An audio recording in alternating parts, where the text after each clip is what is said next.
महाराज, मुझे पूरा शक है कि चोरी इस भैंसे ने ही की है, क्योंकि मैंने रात में मंदिर के पास भैंसे को घूमते देखा था। बड़ी अजीब सी नजरों से मंदिर की तरफ देख रहे थे। ये क्या कह रहे हो पुजारी जी? ये तो सरासर झूठ है। मैं तो बस वहां से गुजर रहा था। मैंने कोई चोरी नहीं की।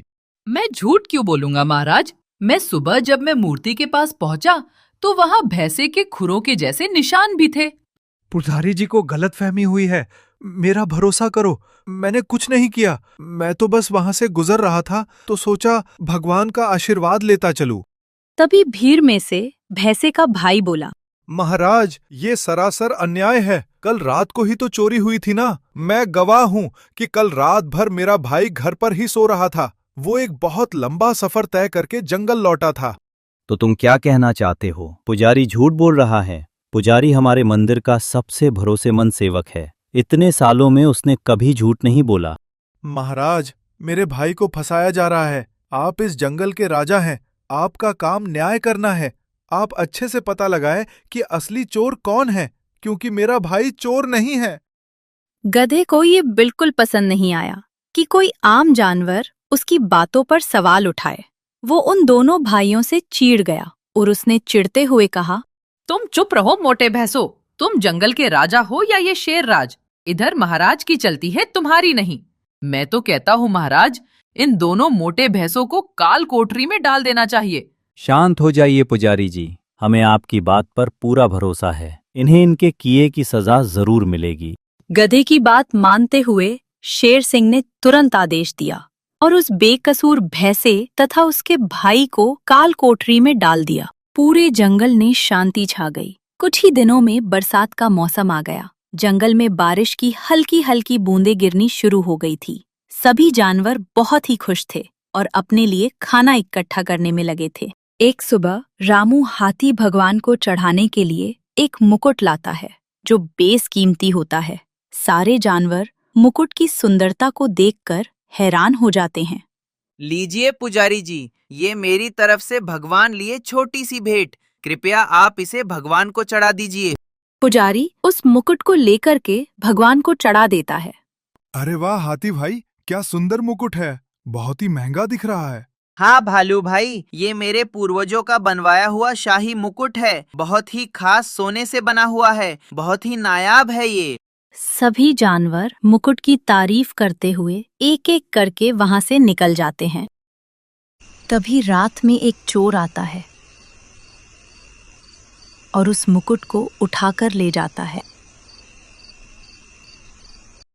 अगली सुबह गधा दौड़ते चिल्लाते हुए शेर के दरबार में आता है। महाराज महाराज, फिर से चोरी हो गई। इस बार तो मूर्ति का पूरा मुकुट ही गायब है। ये कैसे हो सकता है? भैंसे तो पहले से ही जेल में हैं। महाराज, मुझे नहीं पता किसने किया, मगर कल रात मैंने भालू भाई को मंदिर के पीछे वाली झाड़ियों में देखा था। बड़े डरे सहमे से लग रहे थे, जैसे कुछ छुपा रहे हों। अच्छा, तो ये बात है। सिपाहियों, भालू को पकड़ के लेकर आओ। जब भालू को पकड़कर लाया गया तो वो पूरी तरह घबराया हुआ था। उसे समझ नहीं आ रहा था कि उसे यहाँ क्यों लाया गया है। महाराज, ये सरासर झूठ है। पुजारी कैसे कह सकता है कि मैं ही चोर हूँ? मैं तो कल रात अपनी गुफा में था। मैंने कोई भी चोरी नहीं की है। अरे मूर्ख, तू मुझे झूठा बोल रहा है। सभी जानवर जानते हैं कि यहाँ मुझसे ज्यादा सच्चा कोई नहीं है। मैं सब जानता है कि तू कितना मतलबी और लालची है। पुजारी, तुम झूठ बोल रहे हो। मैंने आज तक कभी भी किसी की भी एक तिनके की चीज नहीं चुराई है। तुम मेरे ऊपर झूठा इल्जाम लगा रहे हो। तुम झूठ बोल रहे हो।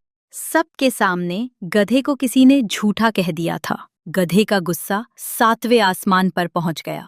तेरी इतनी हिम्मत? क्या तू मुझसे ज्यादा जानता है? एक तो चोरी और ऊपर से सीना जोरी। चुपचाप अपनी गलती मान ले, वरना शेर राज को बोलकर तुझे अभी जंगल से बाहर करवा दूंगा। महाराज, मुझे इस जंगल से बाहर निकाल दीजिए, मगर मैं सच कह रहा है। मैंने कोई चोरी नहीं की। एक दिन सच सबके सामने जरूर आएगा। महाराज, आपके सामने मंदिर के पुजारी की इतनी बेइज्जती की जा रही है और आप चुपचाप देख रहे हैं। अब इस जंगल में या तो ये मोटा भालू रहेगा या फिर मैं। आप खुद डिसाइड कर लीजिए।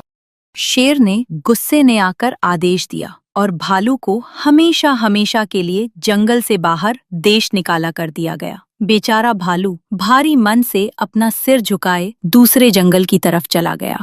जंगल से दोनों भैंसे भाइयों को जेल में डाल दिया गया और भालू बाहर चला गया। लेकिन चोरियां नहीं रुकी, लगातार चोरी हो रही थी। हर दूसरी रात मंदिर में चोरी हो जाती थी। अब तो मंदिर का खजाना भी खत्म होने को आया था और चोर का कोई पता नहीं चल रहा था। शेर और बाकी जानवर समझ नहीं पा रहे थे कि जब सारे चोर पकड़े गए तो अब चोरी कौन कर रहा है। सच्चाई तो ये थी कि चोर कोई और नहीं बल्कि खुद मंदिर का पुजारी ही था। गधे को दुनिया का सबसे अमीर गधा बनने की उसकी इच्छा उससे ये सब करवा रही थी। वो रात के अंधेरे में निकलता और मंदिर से थोड़ा थोड़ा सोना चुरा लेता और जब सुबह होती तो राजा के दरबार में जाकर खुद को बचाने के लिए किसी भी कमजोर और सीधे साधे जानवर पर इल्जाम लगा देता और शेर से उसको सजा दिलवा देता। क्योंकि वो राजा का सबसे भरोसेमंद था, इसलिए किसी भी जानवर की हिम्मत नहीं होती थी कि कोई भी उसके खिलाफ एक शब्द भी बोल सके। सब अंदर ही अंदर घुट रहे थे। कुछ दिन बीते और एक दिन एक सियार जो दूर किसी दूसरे जंगल से भटकते हुए यहाँ आ पहुँचता है, इस जंगल के माहौल को भांप लेता है। वो देखता है कि हर जानवर के चेहरे पर डर और शक की झलक है और उस जंगल में इतना सन्नाटा देख के समझ जाता है कि ये कुछ तो गड़बड़ है। ये जंगल कुछ ज्यादा ही शांत लग रहा है और जानवर भी काफी परेशान और उदास लग रहे हैं। लगता है इस जंगल में भी चोरों का भारी आतंक छाया हुआ है। तभी सियार को कुछ दूर एक पेड़ के नीचे एक लकड़बग्घा और एक जिराफ धीरे धीरे कुछ बातें करते हुए दिखाई दिए। सियार चुपचाप एक झाड़ी के पीछे खड़ा होकर उनकी बात सुनने लगा। लकड़बग्घा फुसफुसाते हुए कह रहा था, अरे जिराफ भाई, सच बताओ तो मुझे तो ये पुजारी ही चोर लग रहा है और ऊपर से शेर राज का सबसे भरोसेमंद जानवर भी है और इसी का फायदा उठाते हुए जानबूझ के किसी पर भी आरोप लगा देता है। मुझे अच्छे से याद है जिस रात मुकुट की चोरी हुई थी उस रात तो भालू पूरी रात बैठकर मेरे से बातें कर रहा था। फिर वो चोरी कैसे कर सकता है? ये सब उस गधे की चाल है।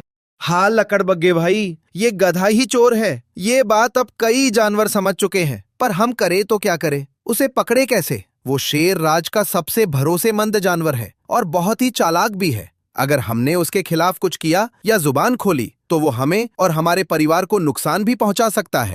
ये सुनकर सियार झाड़ियों से बाहर निकला और अपनी शातिर आवाज में बोला, अरे भाई लोगों, घबराने की कोई जरूरत नहीं है। मेरे पास इस लालची चोर की बीमारी का पूरा पक्का इलाज है। मेरे पास एक ऐसा प्लान है जो कभी फैल नहीं होता है।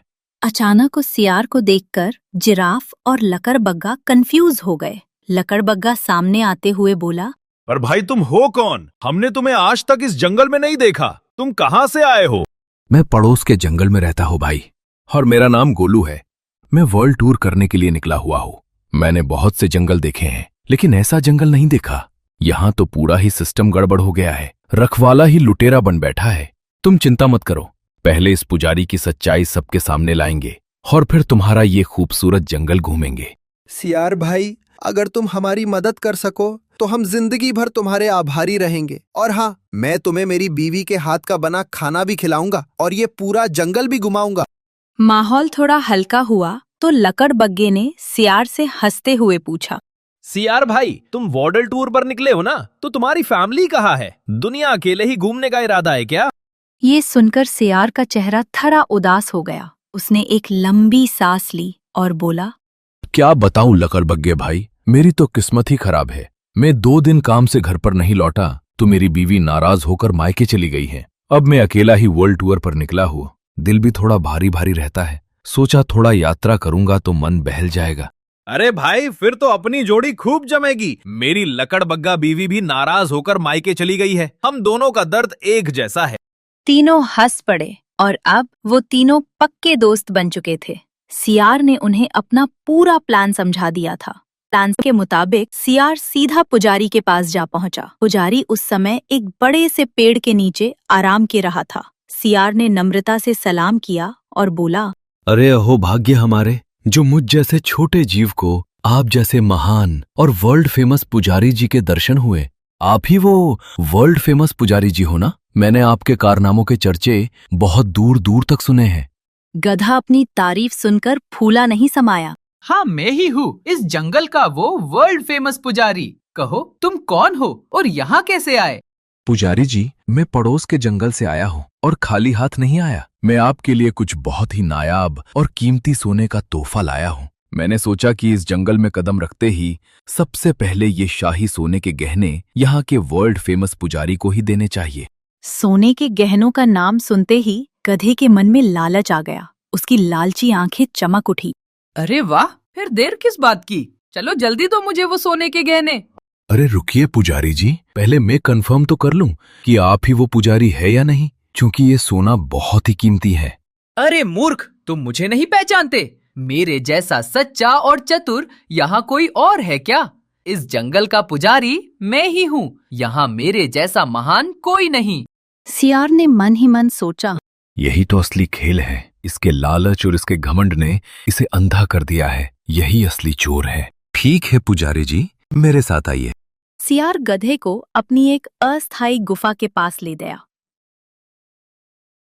गुफा के अंदर बहुत सारे सोने के नायाब और कीमती सोने के आभूषण रखे हुए थे। उसे देख के पुजारी का लालच 100 गुना बढ़ गया। कैसा लगा पुजारी जी? अद्भुत, बहुत सुंदर। कितना सुंदर हार, मैंने मेरी जिंदगी में नहीं देखा। तुम ये कहाँ से लाए हो? ये शाही गहने हैं पुजारी जी, एक धम राजाओं वाले, खास कारीगरों द्वारा बनाया गया। अभी तो मेरे पास इनकी पूरी बोरी भरी पड़ी है। मैं कल सुबह आपको इनमें से कुछ और दूंगा। अब मुझे थोड़ी नींद आ रही है, अब मैं सोने जा रहा हूँ। ये कहकर सियार वहां से चला गया। गधा उस सोने के ढेर को लालच भरी निगाहों से देखने लगा। कल सुबह होने का इंतजार कौन करे? आज रात ही में सारा सोना चुरा लूंगा और किसी को पता भी नहीं चलेगा। शाम ढल चुकी थी। सियार ने जंगल के सभी जानवरों, भालू, हिरण, बंदर, हाथी, खरगोश सबको इकट्ठा किया और कहा, सुनो भाई लोगों, आज रात आप सब मेरी गुफा के पास वाली झाड़ियों में छिपे रहना। एकदम शांत, कोई आवाज नहीं करेगा आज रात। चोर पक्का मेरे ही घर पर आएगा। आज दूध का दूध और पानी का पानी हो जाएगा। सारे जानवर गुफा के चारों तरफ घनी झाड़ियों के पीछे छिप गए। सबकी सांसें थमी हुई थी। रात गहरी हो गई। जंगल में सिर्फ झिंगुरों की आवाज आ रही थी। तभी झाड़ियों में कुछ हलचल हुई। सबने देखा जंगल का पुजारी, जो हमेशा सीना तान कर चलता था, आज छिप छिप कर सियार की गुफा की तरफ आ रहा था। उसने जल्दी जल्दी सोने की बोरी को अपनी पीठ पर डाला और जैसे ही वो भागने के लिए गुफा से बाहर निकला, अचानक चारों ओर जानवर आ गए। पुजारी बुरी तरह घबरा गया। उसने सामने देखा तो उसके होश उड़ गए। सामने कोई और नहीं, वही भालू खड़ा था जिसको उसने बाहर निकलवा दिया था। भालू गुस्से से कांप रहा था। उसने जोर से आवाज लगाई, देखा, मैंने तुम सबसे पहले ही कहा था, ये गधा ही असली चोर है, क्योंकि ये ही बिना बात सब पर इल्जाम डाल देता था और खुद बच जाता था। आज ये रंगे हाथों पकड़ा गया है। भालू, तुम यहाँ कैसे आए?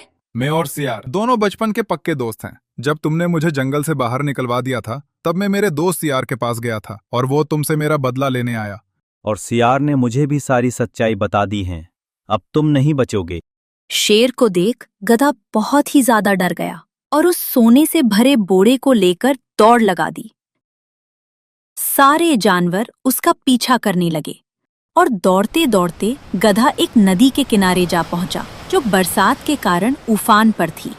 ये नदी अगर पार कर गया तो कोई मुझ तक नहीं पहुंच पाएगा। रुक जाओ गधे, अब कहाँ भागोगे? गधा एक पल भी नहीं सोचता और भारी बोरी पीठ पर लादे हुए ही नदी में उतर जाता है। बोरी का वजन बहुत ज्यादा है। सोने के गहने बहुत भारी थे। बचाओ, कोई बचाओ मुझे! बोरी का वजन उसे नीचे खींचने लगता है। वह हाथ पैर मारता है, मगर भारी बोरी छोड़ने को तैयार नहीं होता। किनारे पर पहुंचे शेर, सियार और बाकी जानवर बेबस होकर ये सब देखते रह जाते थे। तेज धारा और गहनों का वजन मिलकर गधे को नदी में डुबो देते हैं और कुछ ही पलों में वो पानी की तेज लहरों में हमेशा के लिए गायब हो जाता है। जिस लालच ने इसे चोर बनाया, उसी लालच ने आज इसकी ये हालत कर दी। अगर वो बोरी छोड़ देता तो शायद बच जाता। जिस पर मैंने आंख बंद करके भरोसा किया, उसी ने बेगुनाहों को सजा दिलवाई और आज उसे उसके कर्मों की सजा मिल गई। अगर आपको हमारा वीडियो पसंद आया और आप भविष्य में ऐसे और वीडियो देखना चाहते हैं तो हमारे चैनल को सब्सक्राइब करना न भूलें